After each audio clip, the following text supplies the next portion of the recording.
అండి, welcome to our channel. ఈ రోజు నేను చేయబోయే రెసిపీ ఇడ్లీ ఊతప్పం అండి. అంటే ఇడ్లీ పిండి యూజ్ చేస్తున్నాను నేను. ఇడ్లీ పిండి, కొత్తిమీర చిన్నగా చాప్ చేసి పెట్టేసుకున్నాను, క్యారెట్ తురుము పట్టేశాను, పచ్చికారము, ఆనియన్స్ సన్నగా తరిగి పెట్టేశానండి, అల్లం తురుము, పచ్చిమిర్చి సన్నగా చాప్ చేసి పెట్టేసుకున్నాను. మీరు అల్లం తురుము కాకపోయినా కూడా ఒకవేళ సన్నగా అయినా చాప్ చేసి పెట్టేసుకోండి, సరిపోతుంది. ఇప్పుడు పిండి కలుపుకుందామండి. దీంట్లో కొంచెం పసుపు,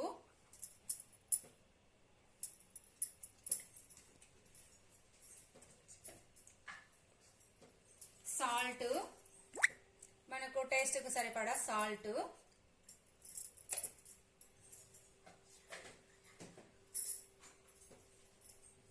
నెక్స్ట్ పచ్చికారం వేస్తున్నానండి. కొంచెం వేసుకోండి, కారం మరీ ఎక్కువ లేకుండా. ఇప్పుడు అన్ని కలిపి మిక్స్ చేసేసుకుందాము. ఇప్పుడు ప్యాన్ వెలిగించేస్తున్నానండి నేను. ప్యాన్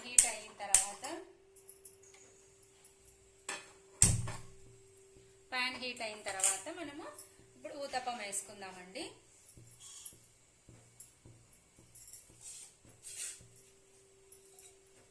నేను ఫస్ట్ ఒక 2 డ్రాప్స్ అలా ఆయిల్ వేసుకొని ప్యాన్ నీట్గా ఆయిల్ స్ప్రెడ్ చేసేస్తున్నాను.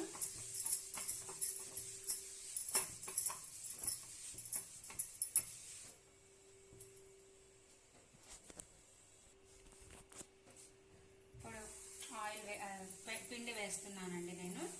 మీకు కొంచెం మందంగా కావాలి అంటే గన ఒక 4 గంటలు వేసుకోండి, లేదనుకోండి 3 గంటలు, అలా మీరు వేసుకునే మందంని పట్టించి. ఊతప్పం అంటే కొంచెం మందమే ఉండాలి కాబట్టి కొంచెం పిండి ఎక్కువనే ఉండాలి. ఇప్పుడు దీని మీద నేను ఆనియన్స్ వేస్తున్నాను,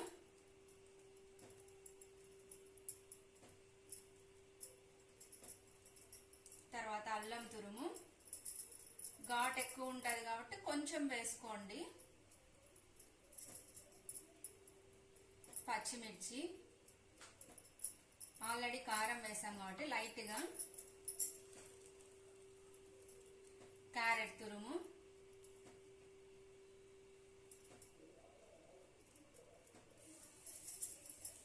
మంట మీడియం ఫ్లేమ్లో పెట్టుకోండి. అన్ని వేసుకొని కొంచెం మీడియం ఫ్లేమ్లోనే పెట్టి కాలుస్తేనే బాగుంటుంది. కొత్తిమీర,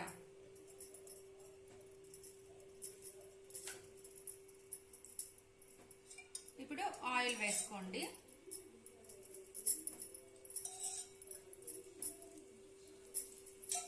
కొంచెం ఆయిల్ వేసుకున్న తర్వాత ఇలా మూత పెట్టేసుకోండి. అన్ని మగ్గుతాయి అన్నమాట మనం ఆ మూత పెట్టుకోవడం వల్ల. ఇప్పుడు ఒక 2 మినిట్స్ అలా తర్వాత మనం మూత ఓపెన్ చేసుకొని తిప్పుకుందామండి. ఒకసారి అలా లైట్ గా ప్రెస్ ఇవ్వండి, సరిపోతుంది. ఎందుకంటే దాంతో పిండిలోనే బాగా అతుక్కుపోతాయి అన్నమాట. తర్వాత ఇప్పుడు తిప్పుకుందాము. ఇది ఒకటే సైడ్ అయితే కాల్చట్లేదండి నేను. మీరు ఒకవేళ ఒకటే సైడే కాల్చుకుంటాము అంటే సరే, ఏమి ఇబ్బంది ఏం లేదు. అవే ఊడిపోండి, తిప్పితే అంత పోతుంది అనేది ఏం లేదు. ఇప్పుడు ఇలా ఇంకో సెకండ్ సైడ్ కూడా కాల్చుకుందాము. నేను సోడా అది ఏం వేయట్లేదండి.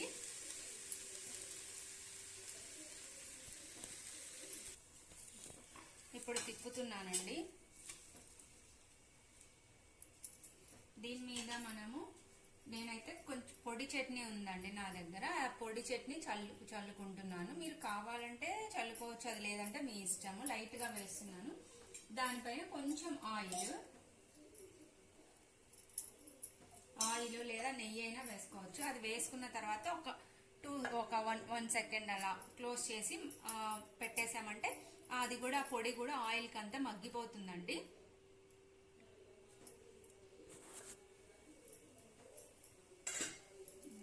ఇప్పుడు తీసేసుకుందామండి.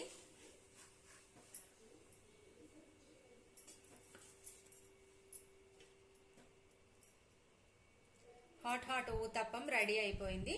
మనము ఈ క్యారెట్ అవన్నీ పిల్లలు సపరేట్ గా పెడితే తినరు కదా, ఇలా వేసామనుకోండి కొంచెం కలర్ఫుల్ గా కనిపిస్తుంది, తింటారు. అల్లం అది కూడా ఈ వింటర్ సీజన్ వర్షాకాలం అలా అంతా కూడా థ్రోట్ ఇన్ఫెక్షన్స్ అలా ఏం రాకుండా బాగుంటుంది. సపరేట్ గా అయితే తినరు కాబట్టి ఇలా వేసా నేను. Thanks for watching. Please share, like and subscribe.